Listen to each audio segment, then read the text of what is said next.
Hello everyone, welcome to Edutap. आप सभी का बहुत बहुत स्वागत है आज के हमारे इस सेशन में। और आज के इस सेशन में हम डिस्कस करेंगे टॉपिक परसेंटेज। और परसेंटेज का ये लेक्चर 2 होगा। लेक्चर 1 का लिंक आपको इसी वीडियो के डिस्क्रिप्शन में मिल जाएगा, जहां हमने बेसिक चीज़ें डिस्कस की थी। तो सेशन में आगे बढ़ने से पहले अगर अभी तक आपने हमारा यूट्यूब चैनल सब्सक्राइब नहीं किया तो इसे सब्सक्राइब कर लें। फ्री कंटेंट, इस लेक्चर की पीडीएफ और भी बहुत सारी जानकारी जो आपको नायब तहसीलदार के रिगार्डिंग चाहिए, एचपीएस एग्जाम के रिगार्डिंग चाहिए, उन सभी चीज़ों के लिए आप हमारे टेलीग्राम चैनल से ज़रूर जुड़ जाइएगा। इसका लिंक आपको इसी वीडियो के डिस्क्रिप्शन में मिल जाएगा। तो सीसेट के कुछ रिवीजन लेक्चर जो आप लोगों के लिए शेड्यूल किए गए हैं, ये आपको फ्री ऑफ कॉस्ट मिलते हैं हमारे यूट्यूब चैनल एडुटैप हिमाचल पे। और ये आपको वीक में 4 दिन प्रोवाइड किए जाते हैं, ट्यूसडे, वेडनेसडे, थर्सडे और फ्राइडे। दोपहर के 12 बजे आपको ये क्लासेज मिलेंगी, ठीक है, जिसमें क्वांट, इंग्लिश और रीजनिंग के लेक्चर रहते हैं। और रिवीजन पर्पज से ये चीज़ें हम आप लोगों के लिए लेकर के आए हैं, ताकि एग्जाम के अंदर सीसेट आपका बाधा ना बने, आप इस बैरियर को बड़े आराम से क्रॉस कर पाएं। तो दोपहर को 12 बजे इन लेक्चर से इन 4 दिन आपको जरूर जुड़ना है। तो आज का पहला क्वेश्चन आप सबकी स्क्रीन पे आ गया है, और इन क्वेश्चंस के माध्यम से हम कंसेप्ट को डिस्कस करेंगे। और आज का जो कंसेप्ट है वो किस टाइप का होगा, कैसे क्वेश्चन है, ये आपको इस क्वेश्चन से पता चल जाएगा। ठीक है, देखो क्या क्वेश्चन है। Area of an scalene triangle is 328 centimeter square and its base is 5/7 times of its height. If base of triangle is increased by 37.5% and height is decreased by 33.1/3%, what is the net percentage change in its area. सबसे पहली बात जो समझनी है आपको कि एक scalene triangle क्या होती है। ये एक स्केलिन ट्रायंगल है, सपोज ए बी सी। तो इसकी खास बात ये होती है कि इसकी कोई भी साइड इक्वल नहीं होती और कोई भी एंगल आपका इक्वल नहीं होगा। यानी angle A not equal to angle B not equal to angle C. ऐसी ट्रायंगल को एक स्केलिन ट्रायंगल बोला जाता है। तो इन term of base and height, इसका जो एरिया होता है that is 1/2 base into height. 1/2 base into height. बहुत सारे तरीके हैं, 1/2 ए बी साइन थीटा। एक आपने वो सेमी पैरामीटर वाला सुना होगा, √/s into S minus A S minus B. इनके सब मीडियन आपको मिल जाएगा। तो एक ट्रायंगल का एरिया निकालने के बहुत सारे तरीके होते हैं, बट यहाँ पे जो यूज होगा that is area is equal to 1/2 base into height. अब क्वेश्चन क्या है कि जो बेस है वो 5/7 टाइम्स ऑफ इट्स हाइट है। तो इस ट्रायंगल का जो बेस है that is equal to 5/7 times of its height. ठीक है, तो बेस और हाइट में जो रेशियो होगा दैट इज इक्वल टू 5/7। अगर मैं कहूं कि ये 5x है, ये 7x है, तो इस बात में कोई दिक्कत नहीं है। ठीक है, अब हम कंपेयर कर लेते हैं कि मान लीजिए ये ओरिजिनल एरिया है और ये न्यू एरिया है। ठीक है, तो ओरिजिनल एरिया कितना होगा 1/2 बेस कितना है 5x, हाइट कितनी है 7x। ठीक है, अब अगर न्यू की बात करें तो 1/2 बेस कितना होगा। अब जो बेस है वो इंक्रीज हो रहा है 37.5%। अब 37.5% का मतलब होता है 3/8 अगर आप इसे 100 से डिवाइड करेंगे। तो यानी कि अगर पहले बेस 8 था तो अब बेस 3 इंक्रीज हो चुका है, यानी कि ओल्ड बेस का 11/8 लेंगे। जो पुराना बेस है उसका पहले अगर बेस 8 था तो अब 3 इंक्रीज हो गया 11 हो गया, तो उसका 11/8 ले लो। इनटू हाइट कितनी है 7x, और पहले हाइट 7x थी, तो अब 33 1/3 डिक्रीज हो रही है। अब 33 1/3% का मतलब होता है 1/3। अगर पहले हाइट 3 थी तो अब कितना डिक्रीज होगी 1, तो कितनी रहेगी 2। तो ये हो गया 2/3। क्लियर है भाई। तो ये ओल्ड ओरिजिनल और न्यू में रेशियो आ गया। तो ये 5x कैंसिल हो गए, 1/2 कैंसिल हो गया दोनों तरफ से। ठीक है, अब ये 2 से कैंसिल होगा तो 4, तो ये इधर बच गया 1, इधर बच गया 11/12। क्रॉस मल्टीप्लाई करोगे तो 12:11 होगा। बहुत सारे बच्चे इसको डिफरेंट तरीके से करते हैं, कैलकुलेशन मुश्किल हो जाएगी भाई, लेकिन अगर इस तरीके से करोगे तो आसान रहेगा। ठीक है, तो अगर पहले एरिया 12 था तो अब 11 रह गया, तो कितना चेंज हुआ 1 डिक्रीज हो गया, किससे 12 से। तो 1/12 इंटू 100, तो 8.33% क्या होगा डिक्रीज होगा। ठीक है भाई, तो option C is the right answer. तो ये सबसे परफेक्ट तरीका है इस टाइप के क्वेश्चंस को सोल्व करने का। तो ओरिजिनल और न्यू ऐसे बना करके आपको इसे सोल्व करना है। ठीक है, चलो next question. If the radius of a sphere is increased by 12.5%, what is the net increased percentage in its surface area? अब जो एक स्फेयर होता है इसका जो सरफेस एरिया है that is equal to 4 pi R square. ये फॉर्मूले होते हैं जो कि आपको याद रखने हैं, ठीक है। क्या होते हैं? फॉर्मूले होते हैं जो कि आपको याद रखने हैं, ठीक है। अब ये ओरिजिनल है, ठीक है भाई, और ये न्यू एरिया है, क्लियर है भाई। तो अगर मैं यहाँ ओरिजिनल देखूं तो 4 पाई, और रेडियस पे वो चेंज कह रहा है, क्या चेंज हुआ रेडियस पे? Radius of sphere is increased by 12.5%। 12.5% का मतलब क्या हुआ? 12.5% का मतलब हुआ 1/8। व्हेन यू डिवाइड बाय 100, 12.5 को 100 से डिवाइड करोगे तो 1/8 मिलेगा। यानी अगर पहले रेडियस 8 थी तो न्यू रेडियस 1 इंक्रीज होगी, तो कितनी होगी? 9। तो 4 पाई, रेडियस कितना? 8 स्क्वायर। अब न्यू एरिया कितना होगा? 4 पाई, न्यू रेडियस कितना? 1 इंक्रीज होगी तो 9 का स्क्वायर। तो 4 पाई से 4 पाई कैंसिल हो गया। तो ओरिजिनल एरिया अगर 64 था तो न्यू हो गया 81। कितना इंक्रीज हुआ? 81 माइनस 64 यानी 17।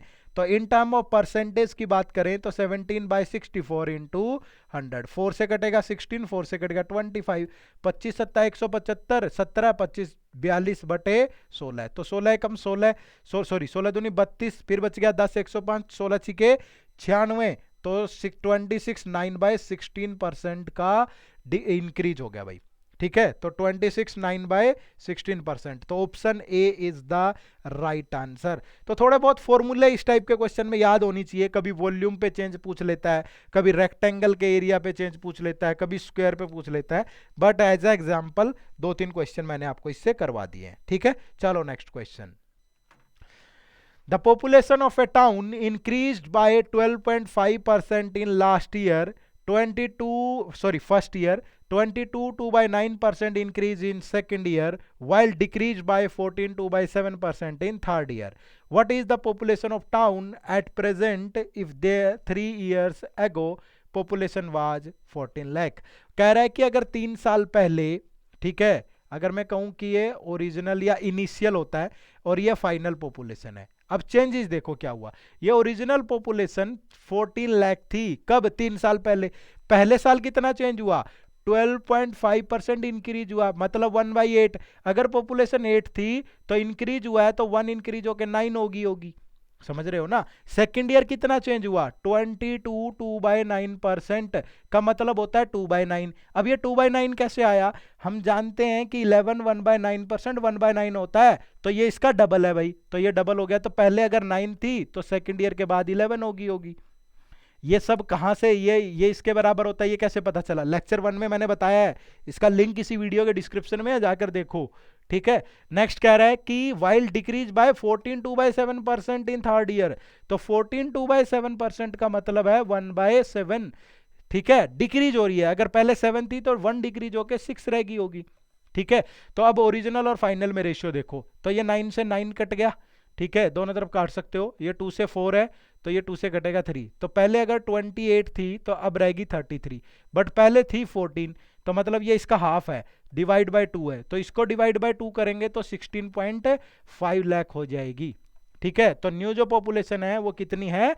16.5 लाख। कैलकुलेशन को आसान बनाइए थोड़ा सा, बट ये ध्यान रखिए कि चेंजेस किस टाइप के हो रहे हैं। बात समझ में आई सभी को? चलिएगा next question. In the population of town, 25% of men and 33% of women are married. What percentage of population are married? अब देखो क्वेश्चन बड़ा समझ बूझ वाला है। यहाँ पे शहर की जनसंख्या में 25% आदमी और 33.3% औरतें शादीशुदा हैं। तो कितने प्रतिशत जनसंख्या शादीशुदा है? अब ये यहाँ पे क्वेश्चन थोड़ा सा कॉम्प्लिकेटेड कैसे हो गया? एक सवाल मन में जरूर आ रहा होगा कि अगर आदमी 25% मैरिड है और महिलाएं 33 से 1/3, तो ये महिलाएं ज्यादा कैसे मैरिड है? अरे भाई परसेंटेज में ज्यादा है। हो सकता है कि विमेन की जो पॉपुलेशन एक्चुअल, जरूरी थोड़ा है कि किसी गांव में, किसी शहर में जितने पुरुष है उतनी महिलाएं भी हैं। ऐसा थोड़ा होता है कि बराबर बराबर होंगे, ठीक है। पुरुष ज्यादा हो बट उतनों की शादी ना हुई हो, महिलाएं कम हो, क्या पता ज्यादा की शादी हो रखी हो, बट मैरिड उतनी ही है, क्योंकि एक पुरुष एक शादी से ही, एक महिला से ही शादी कर सकता है और एक महिला एक पुरुष से ही। तो मैरिड इक्वल है, यानी कि 25% of man population is equal to 33 1/3% of women population, ठीक है। तो यानी 1/4 of man is equal to 1/3 of women.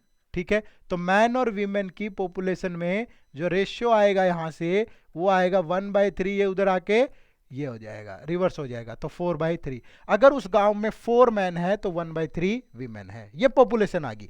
लेकिन इस 4 में से कितने मैरिड हैं? 25%। तो मैरिड कितने होंगे? 25%, 4 का कितना हो गया भाई? 25% का मतलब 1/4 होता है, तो 4 का 1/4 कितना हुआ? 1। तो एक मैन मैरिड है, और वीमेन कितनी मैरिड है? 33। 1/3 का मतलब 1/3, तो 3 का 1/3 भी 1 हो गया, यानी कि एक मैन मैरिड है और एक ही वीमेन मैरिड है। तो टोटल जो मैरिड पॉपुलेशन है वो कितनी हुई भाई? 2। आउट ऑफ कितना? 4 और 3, तो 4 + 3। परसेंटेज में कन्वर्ट करोगे इनटू 100, तो 2/7 is equal to 28 4/7% in term of percentage. ठीक है, या फ्रैक्शन में देखना है तो यहाँ पे 28.5 दे रखा है अप्रोक्सीमेटली, इसी को ले लेंगे। ठीक है, बात समझ में आई सभी को भाई? चलो next question. A number is mistakenly multiplied by 3/4 instead of 4/3. What is the percentage error in result? किसी संख्या को 4/3 की बजाय 3/4 से गुणा कर दिया तो परिणाम में कितने प्रतिशत की गलती है? अब देखो, ये गलती है, मिस्टेक, और ये राइट है भाई। ठीक है, अब उसने कहा कि number is mistakenly multiplied by 3/4 instead of 4/3। करना था इससे, कर दिया इससे। ठीक है, तो रिजल्ट में क्या गड़बड़ होगी? तो जब भी इस टाइप का क्वेश्चन दिखे, क्रॉस मल्टीप्लाई कर लो। 3 × 3 9, 4 × 4 16, यानी कि रिजल्ट आना था 9, सॉरी आना था 16, आया कितना? 9। रिजल्ट आना था 16, आया कितना? 9, क्योंकि राइट तो ये वाला है। तो कितना कम आया? 7। किससे कम आया? 16 से। और इनटू परसेंटेज में कन्वर्ट करोगे तो 100 से मल्टीप्लाई, तो ये 4 और ये 25, तो 175 डिवाइड बाय 4, तो 4 से जाएगा, 4 4 जा 16, फिर 15 हो गया भाई, तो 4 तिये 12, फिर 43.75% एरर होगा। तो option B is the right answer. Clear है सभी को?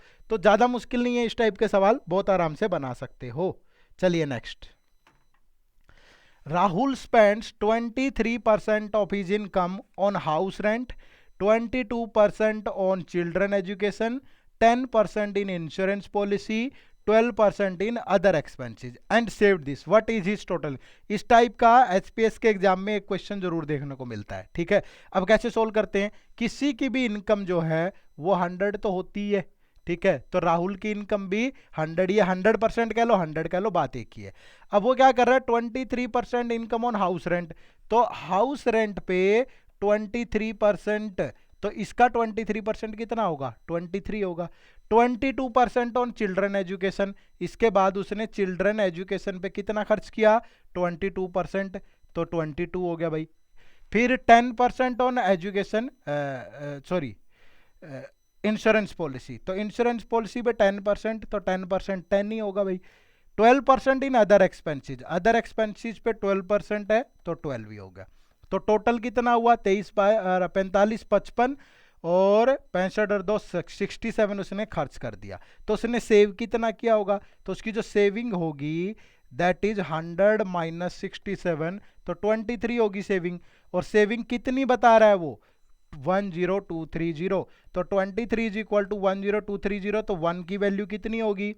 डिवाइड करो भाई, तो 23 चौके 92। ठीक है भाई, 23 चौके 92 होता है, 10 बच गया, तो कितना बच गया? 103। ठीक है, तो क्या कटेगा? बट ये तो ऑप्शन में ही नहीं है, कहीं गड़बड़ कर दी क्या? 23 10 12 जोड़ने में तो नहीं गड़बड़ कर दी कहीं?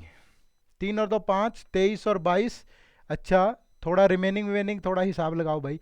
Rahul spend 23% of income on house rent, 22 on children education, 10 on insurance policy, 12 in other, saved this, तो what is is total income? तो ये 23 और 22 45, और ये 55 57 67, तो ये 33 बचेगा। जोड़ने घटाने में गड़बड़ कर दी, तो 33 से डिवाइड करेंगे, तो 33 या 99, 33 3 जा 99, फिर कितना बच गया भाई? 3, तो फिर 1 से गया, तो 310 आ गया।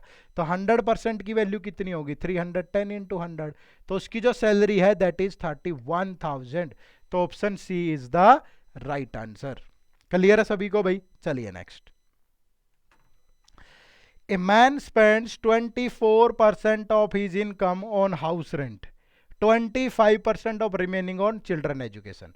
देखो इस टाइप पे अब रिमेनिंग आ रहा है बार बार, ठीक है, तो थोड़ा सा डिफरेंट है पिछले वाले सवाल से। एक आदमी की जो इनकम है कितनी होती है 100%, तो इसकी भी कितनी है 100 है। तो उसने क्या कहा कि 24% of is income on house rent, तो हाउस रेंट पे कितना खर्च कर दिया इसने 24%, तो 100 का 24। अब रिमेनिंग कितना बचेगा भाई, तो 100 माइनस 24 करेंगे तो बच गया कितना 76। 25% of remaining on children education, तो इसका 25% चिल्ड्रन एजुकेशन पे है, तो 76 का 25%, 1/4 तो लोगे तो 19। अब कितना बच गया उसके बाद 76 minus 19, 57। 33 1/3% of remaining in insurance policy. अब इसका इंश्योरेंस पॉलिसी पे 33 1/3%, 33 1/3 का मतलब होता है 1/3, तो 57 का 1/3 19। तो अब उसके पास कितना बच गया 57 माइनस 19, तो 38। 50% of remaining in other expenses, अब इसमें से अदर एक्सपेंसेस पे 50% चला गया, तो 50% ऑफ 38 यानी 19। तो अब कितना बचा उसके पास 38 माइनस 19 यानी 19। If you spend 17780 on children education and insurance policy together, what is his total income. अगर वो चिल्ड्रन एजुकेशन पे कितना खर्च किया है 19, इंश्योरेंस पॉलिसी पे कितना खर्च किया है 19, दोनों पे मिला के टोटल कितना खर्चा हुआ हमारे अकॉर्डिंग 38, उसने कितना दिया है 11780, तो दैट मीन्स ये 38 इक्वल टू होगा 11780 के, तो 1 की वैल्यू होगी 11780 बाय 38।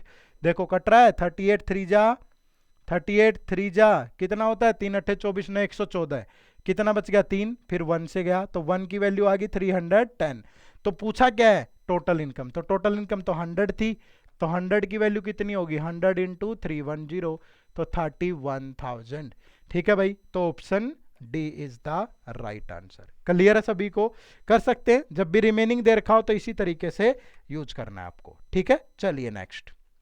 ये एक क्वेश्चन आप लोगों के लिए होमवर्क है जिसका आंसर आपको कमेंट सेक्शन में देना है। ठीक है, ऐसे ही जैसे ये कंसेप्ट करवाया उसी से रिलेटेड है।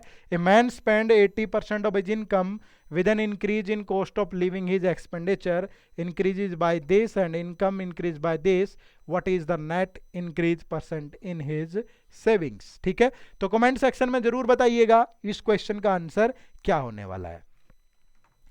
थैंक यू वेरी मच, आप सभी का बहुत बहुत शुक्रिया आज के हमारे इस सेशन से जुड़ने के लिए। मिलते हैं नेक्स्ट सेशन में इसी जोश और उत्साह के साथ। थैंक यू वेरी मच, जय हिंद जय भारत।